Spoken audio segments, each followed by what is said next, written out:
Hello, I'm Jonathan Aldrich, and I'd like to talk about some explorations we've been doing into language-based security through a case study building an I/O library for the Wyvern programming language.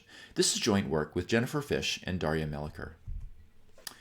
Some emerging languages recently have been building in interesting kinds of security features. This trend really started about 25 years ago when Java was designed with static types as well as a stack inspection-based security model. More recently, other kinds of interesting language features have been explored, such as information flow in GIF, capability safety in E, and most recently, safe memory management in Rust. Now, a practitioner might ask, why should I use language-based security? Well, from the perspective of Onward, we'd like to use new features because they can eliminate whole classes of vulnerabilities. But a practitioner might say, well, is it actually practical to build systems using these new language-based security features? Are they ready for prime time? Well, we'd like to explore what PL-based security features really are ready for language designers to integrate and for early adopters to use. To find out, let's do a case study. The subject of our case study is the Wyvern programming language, which has a number of novel security features. Wyvern was designed up from the ground up to be secure. It has static types like Java and other recent languages, but it also provides features such as object capabilities, an effect system, and language extensions as libraries. We wanted to ask two research questions. First of all, can we write libraries using these language features effectively? And second of all, do those features aid in expressing interesting kinds of security properties in practice? We decided to build an I/O library as our case study. Building I/O libraries is a useful test for security features because just about anything dangerous you can do in a programming language involves either input, such as reading a password, or output, such as the proverbial launching of missiles. What we did was build a small standard I/O library for Wyvern and investigated, first of all, for what purposes could we use Wyvern security features in expressing this library. Second of all, did those features enhance system security, and if so, how? And finally, were there any barriers that we found to using those features that practitioners or future language designers might want to know about? To motivate our case study, let's talk about limiting privileges of untrusted code. Perhaps you as a practitioner would like to use a module, but you don't know if it's safe. Well, in the past, people have explored sandboxing solutions to this problem. For example, the sandbox provided by Java. Unfortunately, sandboxes tend to be quite complicated because you have to consider all the ways in and out of the sandbox, and making sure they're all secure is difficult. And so past sandboxing solutions have been error-prone, and we've seen a lot of past vulnerabilities. That includes Java, but it also includes other sandboxes such as that in Adobe Reader. An alternative security model is that of capabilities. In a world of capabilities, you can't do anything unless you have a capability which allows you to do something.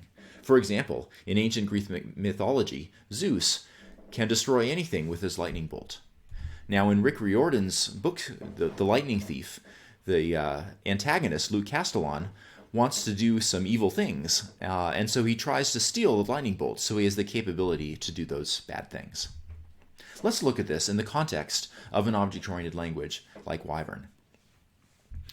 In Wyvern, system resources are objects. For example, the file system and the network are modules, and those modules are objects. They're basically the same thing.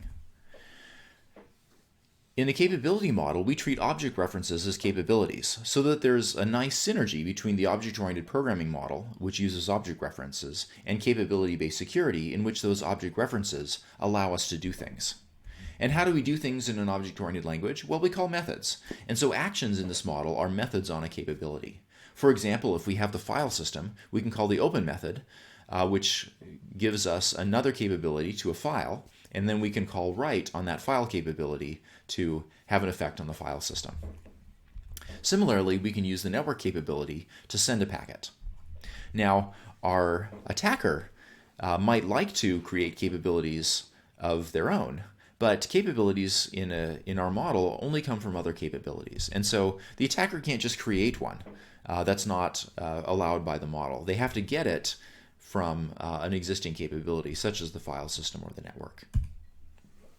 How do we use this to control security in practice And in particular, how do we design a library that uses capabilities in an effective way? Well, we wanted to support capabilities at multiple levels of granularity. So we started with a capability to the entire file system. You could imagine that when you start a program, that you get a capability to the file system from the operating system, and that allows you to read and write files however you wish.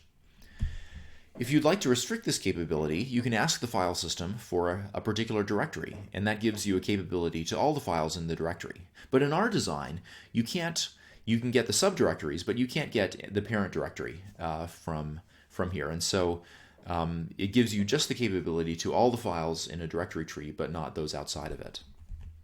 Of course, we can go there and call the files method to get a capability to a single file. And if we like, we can get read-only access to the file by calling the makeReader method, which gives us a reader, and similarly the makeWriter method. Now, how does this approach allow us to restrict privileges for untrusted modules? Well, imagine we start with a program that's written by a trusted party. We're writing it ourselves, perhaps. But we might want to use a third-party module that we don't fully trust. Well, let's say that third-party module needs some capabilities. Perhaps it has to read a file, but it shouldn't have access to the entire file system. So what we can do is use our capability to the file system to get a capability to the directory, and then to a file, and then create a reader to that file. And then we pass just the capability to the reader to this untrusted module. Now, if that untrusted module is actually written by an attacker, that attacker at most can read the file, maybe exfiltrate some very limited information, but that's all they can do, right? All they can do is read that one lousy file. And so the damage that they can do is limited by this capability model. They have no way of getting the capability to the whole file system. Now, in our design, we supported just the tree of permissions or capabilities that you see here. But there are some things you might imagine could be useful that we didn't support. One is read-only directory access. We thought maybe that isn't a general enough thing to justify additional complexity in our design. But just because we didn't provide it doesn't mean you couldn't build it, right? You can actually build it on top of our design. For example, you could define a read-only directory, which is implemented in terms of a directory. But when you ask for its files, you get a read-only file. And if you ask a read-only file, you can only get a reader from it. You can't get a writer. And so these are essentially wrappers behind the underlying full-powered directory and files that only allow read access. We can now pass this read-only directory to the module written by an untrusted party to allow them to read a directory and all the files in it, but not to write to them and not to read outside that directory. In our case study, we found the capabilities were relatively effective, but there were some tweaks to the language design that could help in the future. What we found was that the design of capabilities provides useful variations in granularity from things like access to the entire file system to only read or write access to a given file. We also found that we were able to support user-defined abstractions on top of the ones we built in. What we discovered, though, was that perhaps some extensions to Wyvern's type system could support a better form of wrapping. In particular, it would be nice if we didn't have to actually wrap with an object, but we could just take a directory and cast it, basically ascribe it a read-only directory type, and then just use that, and never have to incur the overhead of an additional layer of wrapping. So Wyvern can support this in principle, but in practice we need a couple of things. Number one, we found we would need covariant type parameters. This is actually supported in Scala, and we're looking at supporting it in Wyvern as well in some concurrent research, actually research that was published in POPL but is only now being implemented. We also so Wyvern also has gradual types, and the problem is our current gradual types are very simple, and they don't respect parametricity. And so you can actually take a gradual type and use it to recover information about hidden methods, right? And so you could turn, if we took a directory and we ascribed it a read-only directory type, then you could get the directory back. And so with gradual types that respect parametricity, we can close that loophole and then just use a signature ascription to do some kinds of limiting on capabilities. So a second feature that Wyvern provides, which we investigated, is the effect system. And the idea of effects is to describe in a way that we can verify using tools the potential effects of a function. For example, in our writer, we might want to have a write effect and document that our write method has the write effect. Now, in the design of effects in Wyvern, we have these abstract effect members, such as this write declaration.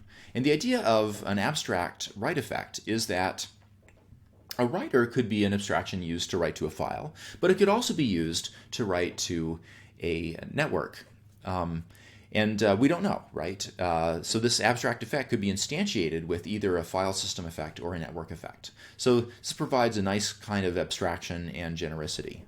But if we want to know what effect this writer has, well, we can express that as well. For example, let's say we have a file that has a write effect defined on it. If we make a writer, what we get is a writer whose write effect is the one defined is the write effect of this file. And so it ties the two of them together. And we know, okay, the writer we get from a file is actually one that writes to that file state. We can be more general as well. So our file system, if you ask for a file, you get a file whose write effect is a write effect to the file system. And so we have this global effect, file effects.write, which is the default effect used for all files. However, if you basically ignore the fact that this write effect came from this global effect definition, you can treat each file as if it had its own effect. And so you can actually make finer grained distinctions between files. That's really your choice as a user of this library. Now, these global effects are useful because, we can say, well, I'd like to treat all file effects globally as global reads and writes to the file system. But they can be hard to distinguish from other global effects. In particular, when you define an effect, you have to define it in terms of some other effect. And the lowest level effect we have, the primordial effect, is calling a foreign function. That's basically the foreign function interface effect, which we call system.ffi. So that's all fine and good because we, after all, define files using the foreign function interface within Wyvern, just like many other high-level languages do. But it turns out we define the network that way too, right? And so the network effects are also defined in terms of the foreign function interface. And now there's a problem, right? Because actually under the hood, our write and read effects for files and networks are all the same thing. And so we can mix them and the type system won't help us to distinguish them. So this was a problem we observed with Wyvern's effect system when we tried to implement this library. This actually motivated an extension to Wyvern's effect system. So our case study motivated this idea of bounded effect members. These are related to bounded type members in languages like Scala. But we have an effect member, for example, write, which is bounded by system.ffi. It's a sub-effect of system.ffi. And so you can think of it as a particular mode of use of system.ffi, right? Calling file reads and write method functions, but not doing other things. Similarly, when we define network effects, those are also sub-effects of system.ffi. The key here is that outside the module file effects and network effects, these effects are unknown. And so the effect checker will distinguish these effects externally. And so we don't have this unintended mixing of the effects. But because we know they're all sub-effects of system.ffi, we can still implement those effects in terms of FFI calls. So it's a nice way of resolving this problem that we observed. A third thing we explored was format string language extensions. So Wyvern provides language extensions as libraries. And we wanted to see, can we use this to express format strings? The answer turned out to be yes. So here's a little example of using our library. You can call printf. We can print out hello and then paste in the name of someone. In this case, the name is world, and so we'll print out hello world. But we can also do things like print out integers. Those integers can be the result of expressions. So the sum is y plus 5. We get 11 in this case. We can print out booleans, and we can print out floating point numbers with a given level of precision. The nice thing about this library is that it's all type checked. So we can verify that if you specify a precision for printing out floating points, that the value you give is actually a floating point and not an integer or a boolean. We can also make sure that because of the way this is designed, you can't forget to plug in values for format specifiers, and that eliminates some of the kinds of vulnerabilities, format string vulnerabilities that occur in languages like C. What's kind of cool about this is that we didn't have to build it into the Wyvern language. We didn't build format strings in. We just built a language extension piece in as a library. And so you can do the same thing we did for format strings for SQL or regular expressions or any other little language you like. So in summary, we built an I/O library for Wyvern using these security features: capabilities which support the principle of least privilege, effects that support static reasoning about I/O actions, and language extensions that mitigate command injection attacks like format string vulnerabilities. We identified some language design improvements that might be interesting to future language designers, and in fact we're working on some of those right now. If you'd like to read more, please check out our paper in Onward, and I'd be happy to take questions. Thanks.